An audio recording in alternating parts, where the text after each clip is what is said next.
Good evening and welcome to our daily devotional reading.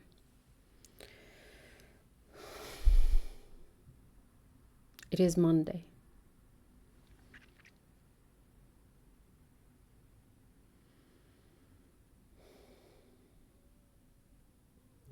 My mind is dark with thoughts of Wuthering Heights.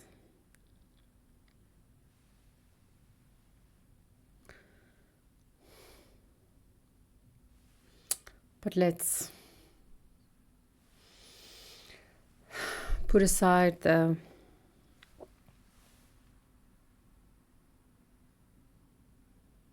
maybe I'll return to that. For now, let's listen to Plato.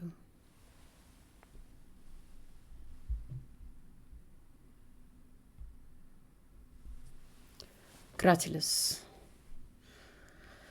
Very true, Socrates, but the case of language, you see, is different, for when by help of grammar we assign the letters alpha or beta, or any other letters to a certain name, then if we add or subtract or misplace a letter, the name which is written is not only written wrongly, but not written at all.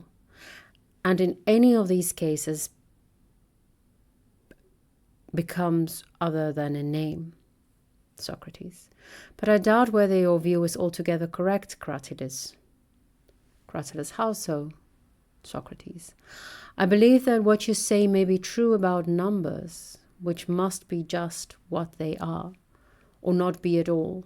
For example, the number 10 at once becomes other than 10 if a unit be added or subtracted. And so of any other number, but this does not apply to that which is qualitative or to anything which is represented under an image. I should say rather that the image, if expressing in every point the entire reality, would no longer be an image.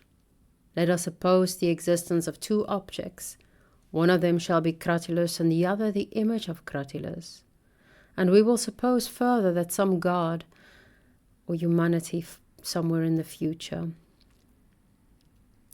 makes not only a representation such as a painter would make of your outward form and color, but also creates an inward organization like yours, having the same warmth and softness, and into this infuses motion and soul and mind, such as you have, and in a word, copies all your qualities, and places them by you in another form. Would you say that this was Cratylus and the image of Cratylus, or that there were two Cratyluses? Cratylus. I should say that there were two Cratyluses. Socrates. Then you see, my friend, that we must find some other principle of truth in images.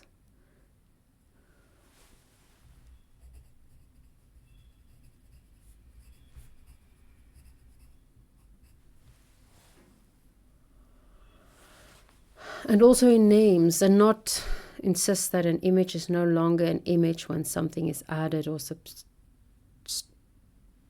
subtracted.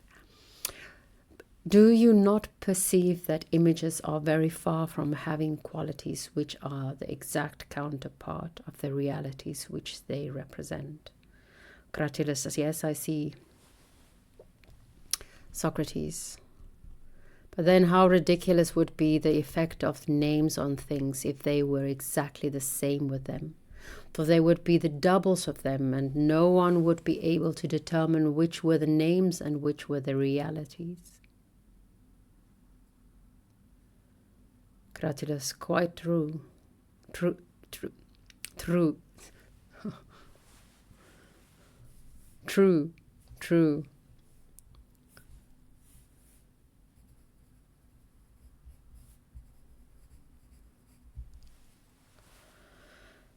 Socrates, then fear not, but have the courage to admit that one name may be correctly and another incorrectly given. And do not insist that the name shall be exactly the same with the thing, but allow the occasional substitution of the wrong letter. And if a letter also of a noun in a sentence, and if of a noun in a sentence, also of a sentence, which is not appropriate to the matter, and acknowledge that the thing may be named and described so long as the general character of the thing which you are describing is retained. And this, as you will remember, was remarked by Hermogenes, and myself in the particular instance of the names of the letters. Cratylus, yes, I remember. I don't. Socrates, good. And when the general character is preserved, even if some of the proper letters are wanting,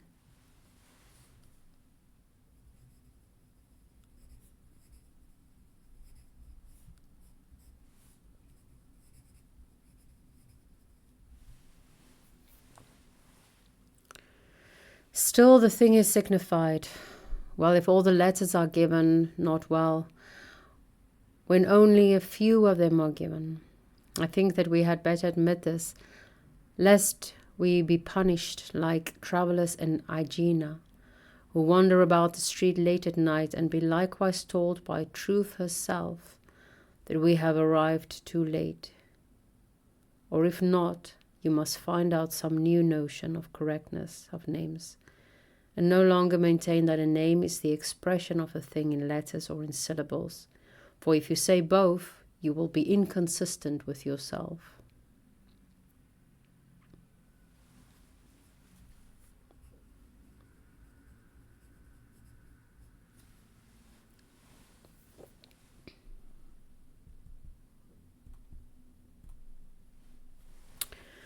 Cratylus, I quite acknowledge, Socrates, what you say to be very reasonable. Socrates, then as we are agreed thus far, let us ask ourselves whether the name rightly imposed ought not to have the proper letters. Cratylus, yes. Socrates, and the proper letters of those which are like the things. Yes. Enough then of names which are rightly given, and in names which are incorrectly given, the greater part may be supposed to be made up of proper and similar letters, or there would be no likeness. But there will be likewise a part which is improper and spoils the beauty and transformation of the word. You would admit that? Cratylus, there would be no use, Socrates, in my quarrelling with you, since I cannot be satisfied that a name which is incorrectly given is a name at all. Socrates, do you admit a name to be the representation of the thing? Yes, I do. But do you not allow that some nouns are primitive and some derived? Yes, I do. Then if you admit that primitive or first nouns are representations of things, is there any better way of framing representations than by assimilating them to the objects as much as you can? Or do you prefer the notion of Hermogenes and of many others who say that names are conventional and have a meaning to those who have agreed about them, and who have previous knowledge of the things intended by them, and that convention is the only principle? And whether you abide by our present convention, or make a new and opposite one, according to which you call small great and great small, that, they would say, makes no difference, if you are only agreed. Which of these two notions do you prefer? Cratylus, representation by likeness, Socrates, is infinitely better than representation by any chance sign.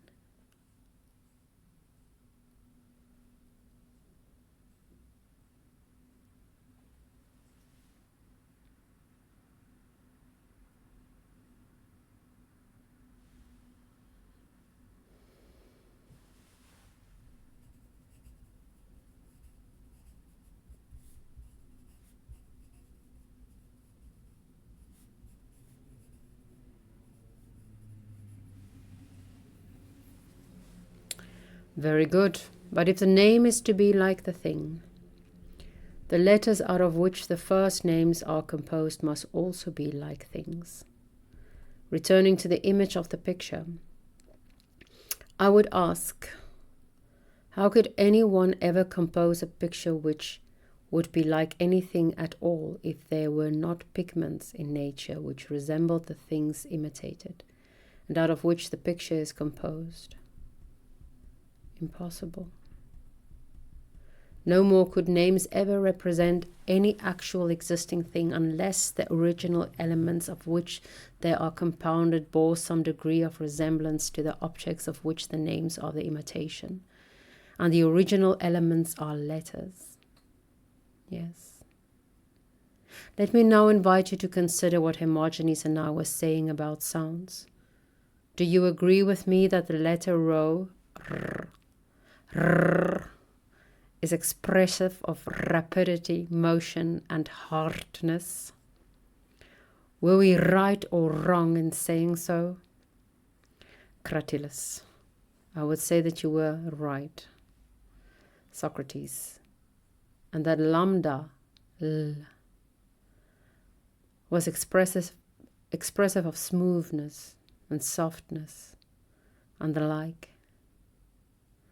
There again you are right. And yet, as you are aware, that which is called by us sclerotes is by the Euretrians called scleroter. Very true. But are the letters rho and sigma equivalents, and is there the same significance to them in the termination rho which there is to us in sigma? Or is there no significance to one of us? Nay, surely there is a significance to both of us.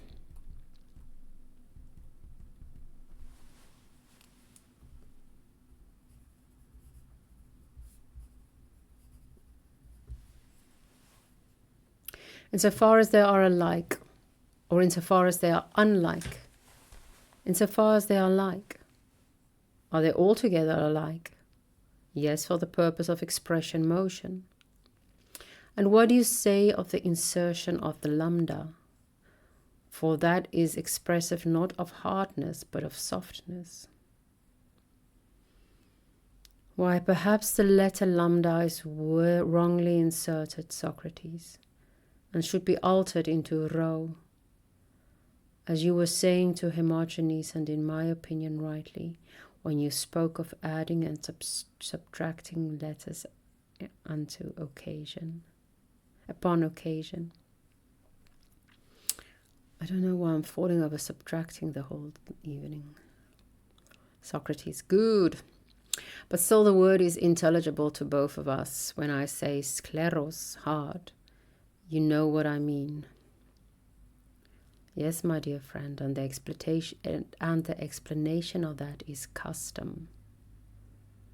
Socrates. And what is custom but convention? I utter a sound which I understand, and you know that I understand the meaning of the sound. This is what you are saying. Yes. And if when I speak you know my meaning, there is an indication given by me to you. Yes.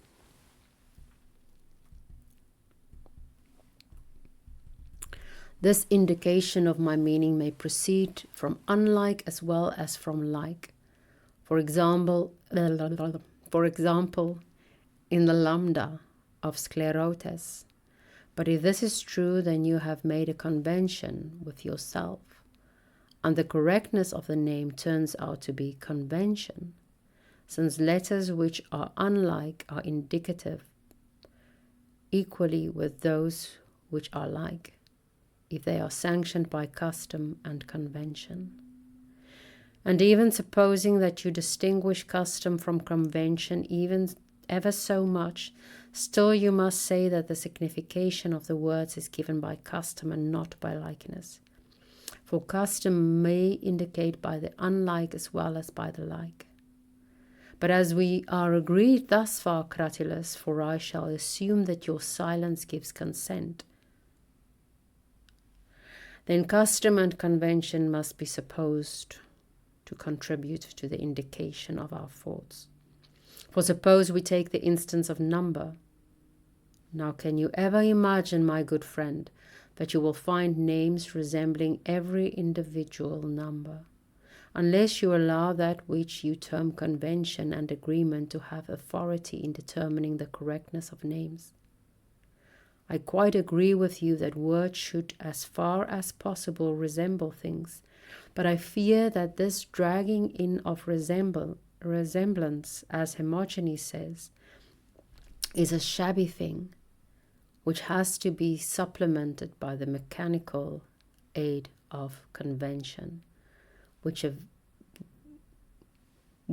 a view to correctness. For I believe that if we could always or almost always use likeness, which are perfectly appropriate, this would be the most perfect state of language, as the opposite is the most imperfect. But let me ask you, what is the force of names, and what is the use of them?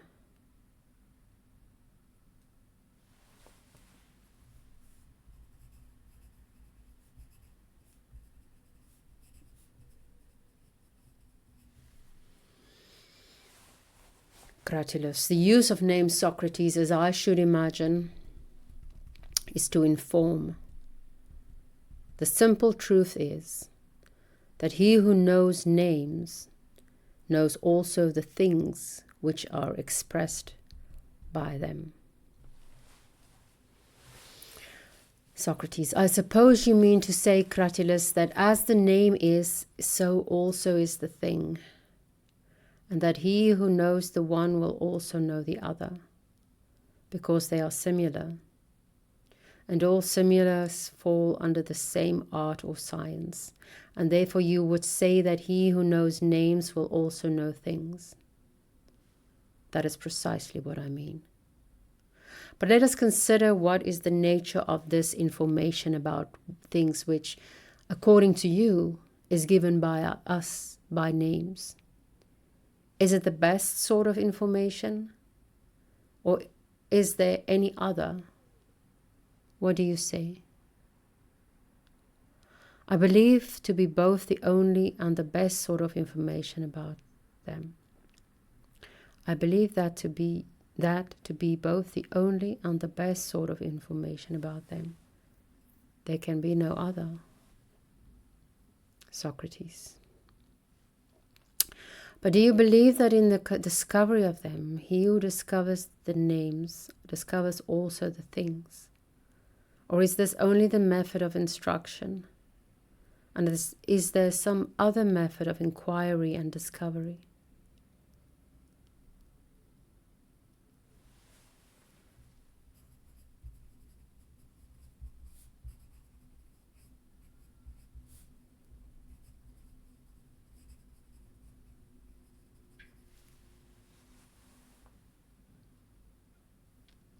I certainly believe that the methods of inquiry and discovery are of the same nature as instruction.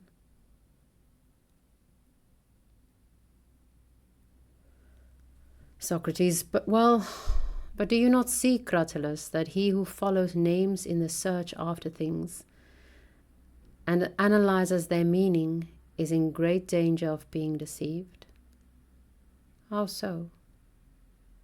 Why, clearly he who first gave names gave them according to his conception of the things which they signify, did he not? True. And if his conception was erroneous, and he gave names according to his conception, in what position shall we who are his followers find ourselves? Shall we not be deceived by him?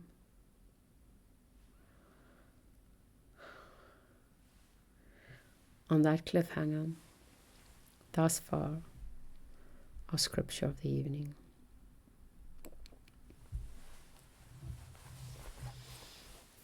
Oh, I'm sitting on my rope again.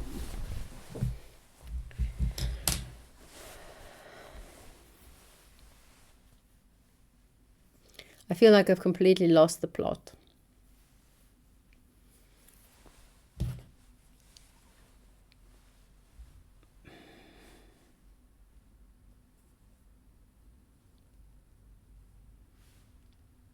It feels as if Socrates is taking all sides. And that feels very sophist-like to me. But maybe it's just me who's confused. That's more likely.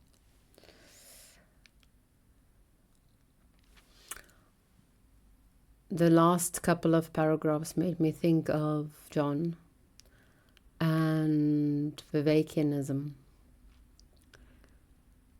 There's a number of words that he uses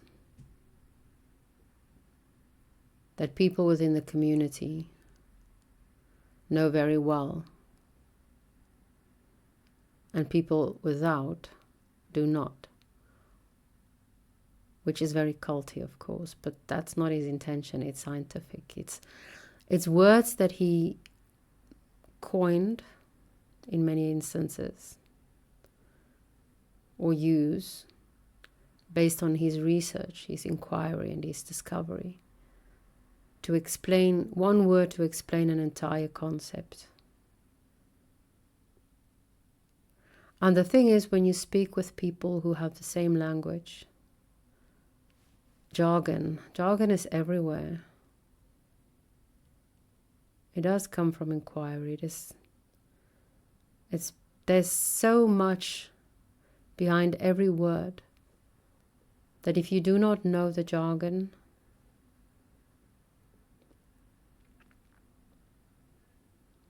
when I was in Spain, I was visiting a friend of mine who is a Jungian friend of mine. She's the one who gave me this book.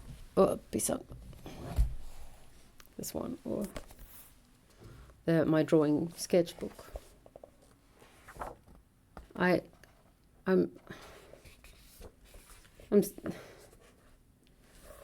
don't think you're gonna know who this is.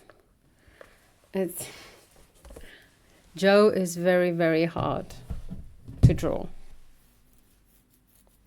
He's gorgeous, but very, very hard to draw. I have pictures of him where he looks like an angry elf, which is kind of cute. But I lost track. Oh, yes.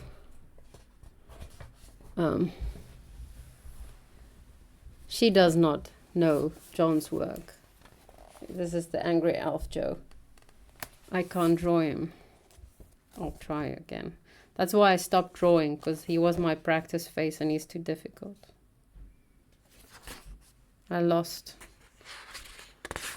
hope. Anyway, she doesn't know the jargon. And one evening,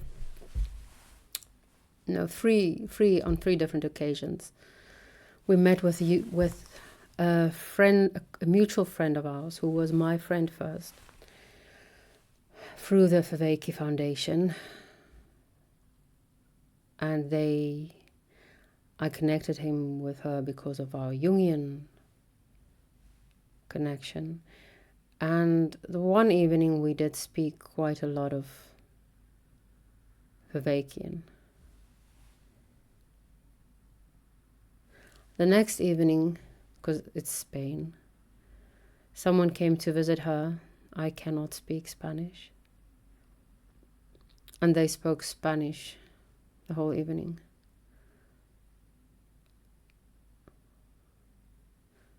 I'm not sure to what extent it's similar, but it might be similar.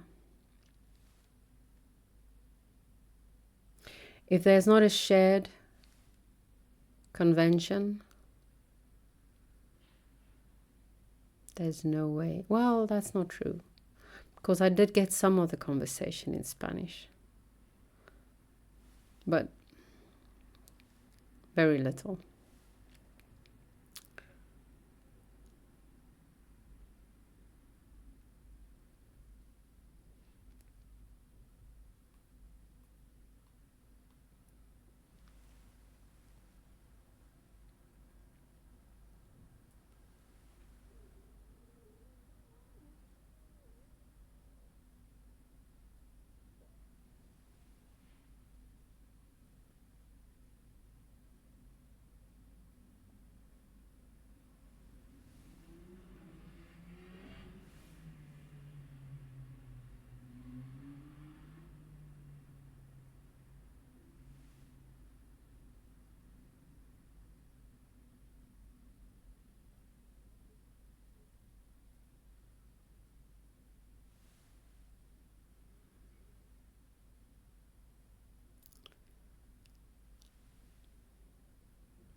To what extent does a name reflect reality?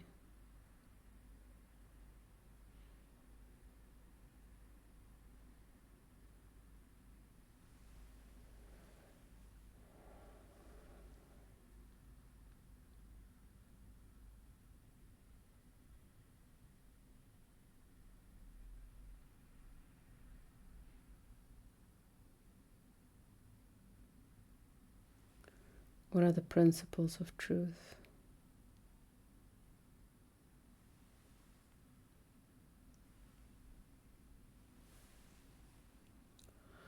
There's also something in the beginning that made me think about, because he speaks of the general character. As long as you get the general character right, something like that. At least that's how my mind interpreted it.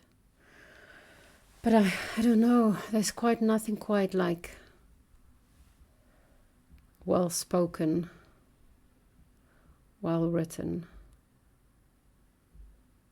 text to really get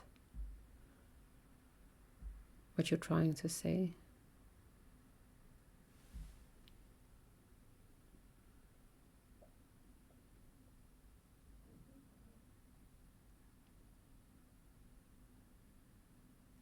Well spoken, well written words can unlock an entire reality. It can make you see things in ways that you haven't seen it before.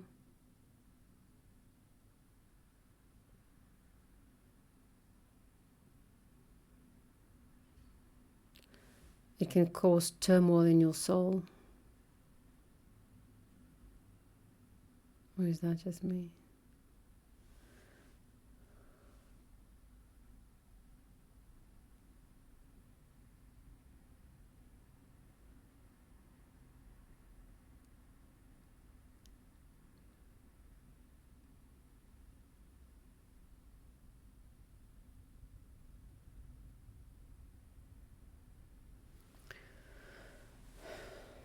I'm still trying to figure out why this book has captured the culture. And today I listened to Joe's, I don't know what he calls them, Joe's unsolicited advice on this book. That's probably the best way to say it.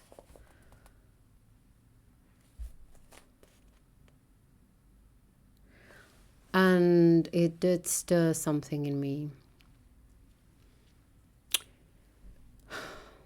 He spoke about the weird and eerie. It's a book, apparently. To some people it's a book, to others it's a way of life. And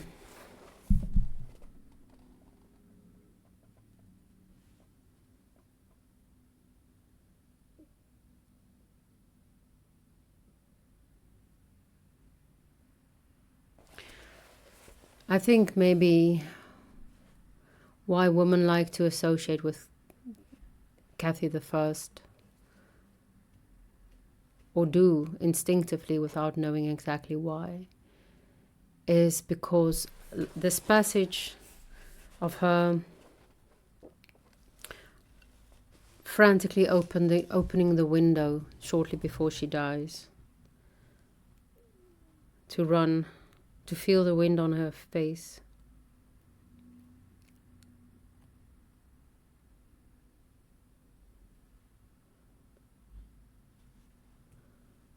That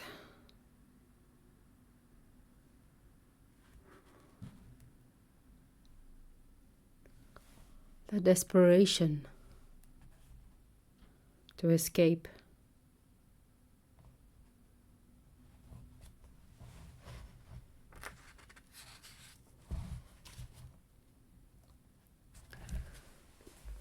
Heathcliff is her soul's match because he matches her in her wildness, if not weirdness, and indeed her eeriness. And she can be but wild with him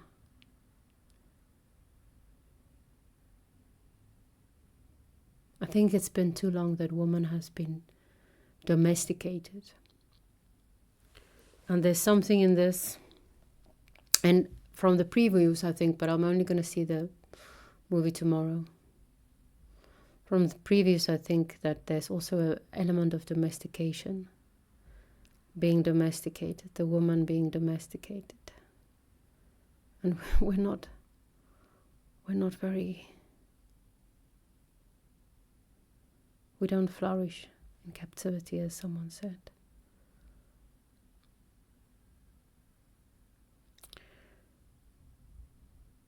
And Heathcliff matched that and allowed her to be that. And I think maybe the reason, I haven't, like I said, I haven't seen it yet, but the reason why there's so much uproar about the sexualizing this cellular relationship is because that's the only place where woman has ever been allowed to be wild.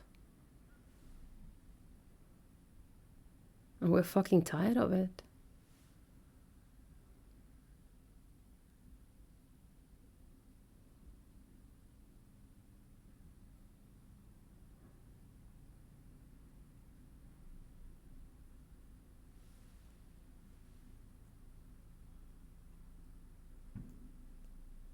We want to run with the wind in our hair.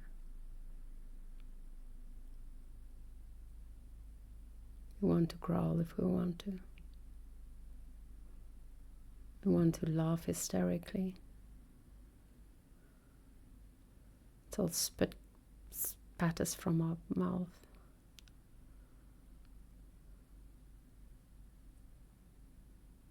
We want to be free, but loved.